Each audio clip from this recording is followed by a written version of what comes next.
오늘도 우리 사는 이야기 찾아주셔서 정말 감사합니다. 사연 바로 시작해볼게요. 안녕하세요. 맨날 보기만 하다가 저도 처음으로 글을 써보네요. 맨날 글 보며 공감하며 재밌었는데 저에게도 사연에 쓸만한 일이 일어나 버렸네요. 26살의 남편 만났습니다. 저는 동네에서 공부방 운영하면서 유명세를 좀 얻어서 원생들이 많았죠. 그러다 한 아이를 만났어요. 너무 저를 잘 따르고 천사처럼 우는 아이였어요. 그런데 알고 보니 집도 가난하고 부모님도 이혼한 상태로 아빠 혼자 키우는 아이였죠. 더 애착이 가고 잘해주었습니다. 공부 시간이 끝나도 어차피 집에 가면 혼자라며 자습실에서 공부하는 모습이 기특하기도 하고 초등학생답지 않게 성숙한 아이였어요. 그런데 어느 날 아이가 얼굴에 상처가 났게 물어보니 친구랑 싸웠다고 하더라고요. 맨날 같은 옷 입는다고 놀려서 싸웠대요. 그래도 딸아이고 그런 거에 민감해야 할 나이기에 조금만 신경을 더 써주집사 집에 전화를 했어요. 근데 죄송하다고 더 신경 쓰신다 하기에 저한테 죄송할 문제가 아니라 그냥 말씀드린 거다 하니 연신 죄송하다 하기에 제가 더 죄송스러웠습니다. 그래서 애한테 맛있는 거 사준다고 하고 밖에서 사주다가 애 아빠가 데리러 왔기에 인사 나누는데 정말 선하고 좋은 사람 같았습니다. 세상 순진하고 근데 와이셔츠에 단추도 하나 떨어져 있고 뭐 신발도 그렇고 참 안쓰럽더라고요. 그때부터 제가 뭐 아무것도 아니면서 챙기기 시작했어요. 애부터 그 사람까지. 저도 모르게 끌리고 있었던 거예요. 그러면서 자연스레 가까워졌고 만남을 갖게 되었어요. 만나면서도 저한테 미안해 했습니다. 그런 모습에 저도 더 잘하려고 했고 제가 먼저 결혼하자 했습니다. 저희 집에서 정말 때리고 맞고 둘 다 힘들었지만 결국 이겨내고 결혼했습니다. 아이도 절 너무 잘 따랐고 모든 게 행복했습니다. 저희 부모님은 안 본다고 인연 끊자며 그러시다가 결국 두 손 두 발 드시고 잘 살라고 응원해 주시기 시작했습니다. 남편은 보험 영업사원이었습니다. 그런데 누가 봐도 후줄근한 차림에 말도 잘하지 못하고 정말 그냥 입에 풀칠이나 하며 살았던 것입니다. 실적도 좋지 않아 회사에서도 매일 눈치 보면서요. 제가 보기엔 너무 적성이 아닌 것 같고 당장 그만두면 생계가 끊기기에 어쩔 수 없이 다닌 것 같았습니다. 그래서 결혼하자마자 그만두라고 했습니다. 그리고 뭐 할지 생각해보라고요. 저한테 돈은 좀 있었으니 남편 자고 일어나면 도서관으로 보냈습니다. 6개월 동안요. 당장 돈 안 벌어도 되니까 책 많이 보라고요. 군말 없이 잘 따라줬고 6개월이 지나고 나니 일하러 나간다고 하더라고요. 그러지 말고 저랑 같이 장사하자고 했습니다. 뭐 저도 장사라고는 해본 적이 없고 애들 가르치는 것밖에 못 해봤기에 힘 합쳐서 해보자고요. 애들 가르치는 일은 틈틈이 과외로 돌려서 고정적 수입을 만들어 놓고 요새 유행하는 떡볶이 체인점 계약해서 시작했습니다.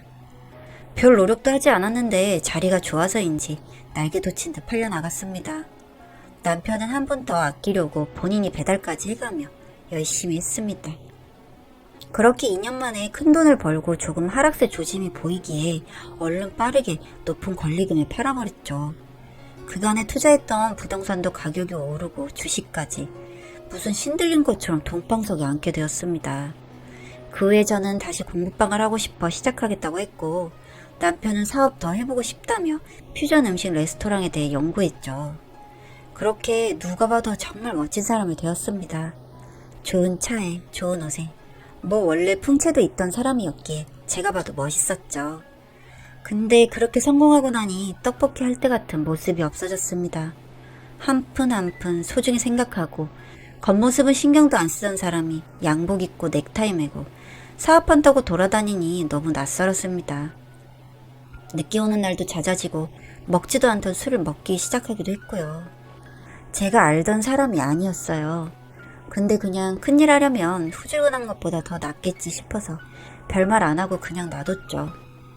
그런데 애가 사춘기가 되고 많은 관심과 돌봄이 필요할 때인데 본인 자식인데도 너무 무관심했어요. 가끔은 술 먹고 너 때문에 힘들었던 거 생각하면 지금도 괴롭다며 애한테 상처를 줬어요. 다른 건 다 이해했지만 정말 그건 참을 수가 없어서 정말 처음으로 싸우기도 했었죠. 그러던 어느 날이었습니다. 경찰서에서 연락이 와서 가보니 남편이 주점에서 술 먹다가 그 아가씨랑 싸워서 때렸다는 거예요. 진짜 어이가 없었죠. 주점에 혼자 가서 여자랑 그랬다는 것도 열받는데 깽판까지. 정말 사람이 변해도 너무 변했죠. 그냥 먹던 소박한 아침도 마다있고, 전에 집에서 아이와 즐기던 소박한 삼겹살 파티도, 저녁 먹고 셋이 같이 하던 산책도, 이젠 차가 없으면 어디 가려고도 안 했고 잘 걸으려조차 안 했습니다.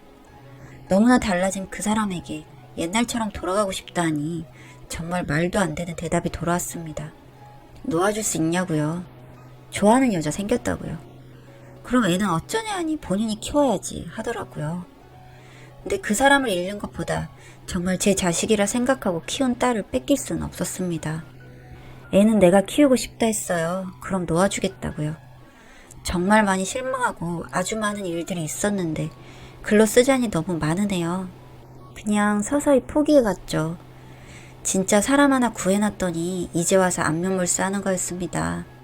저도 너무 지쳐갔죠. 근데 애도 본인이 무조건 데려간다기에 애한테 별 관심도 없는 사람이 왜 이런가 싶어 알아보니 도망갔던 전처 다시 만난 거였더군요. 대충 알고 있다고 말하라니 그냥 너무 사랑했는데 그 시절 너무 가난하고 못해줘서 미안한 마음이고 자기 떠난 것도 이해한다며 감정 노름하고 있더군요. 기가 차서 그냥 다 포기하고 싶었습니다. 인생이 너무 공허했어요. 진짜 저한테는 소중한 가족이었는데 한순간에 저 혼자가 되는 상황을 견디기가 힘들었습니다. 그렇게 저는 다 뺏겼습니다. 바보처럼요. 소송이라도 해서 몸만 쫓아버릴까도 생각했습니다. 그치만 애가 불행해질까 그러지도 못했어요. 가진 재산 절반 떼주고 저는 옛날처럼 다시 공부방하며 소박하게 살았습니다. 돈은 뭐 아껴 쓴다면 제 기준에서 평생 쓸 돈 있었기에 새롭게 뭘 벌리고 싶지도 않았고 그냥 아무 일도 없었던 그때처럼 돌아가고 싶어서 옛날 그 자리에서 똑같이 시작한 거였죠. 그러다가 딸아이가 찾아왔어요. 고등학교 들어간 모습을 보니 눈물이 났습니다. 보고 싶어서 왔다고요. 정말 많이 울었죠. 어떻게 지내나 했더니 둘이 뭐 한다고 정신없다고 하더라고요. 어찌 친부모인데 그렇게 애한테 무관심하고 돈에만 관심이 있는지 정말 미웠습니다. 자주 보자며 아이 달래서 보내고 또 신세 한탄하며 몇 개월을 보냈죠. 그러던 날 딸아이한테 전화가 왔습니다. 아빠 병원에 입원했다고요. 가보니 쇼크로 쓰러진 거였는데 들어보니 가관이더군요.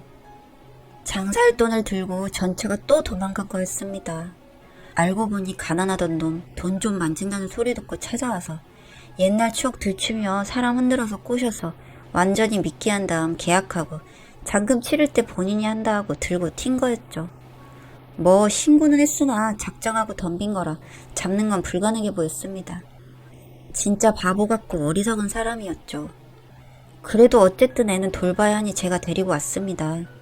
그렇게 며칠 뒤에 태어나고 역시나 찾아왔더군요. 미안하다고요.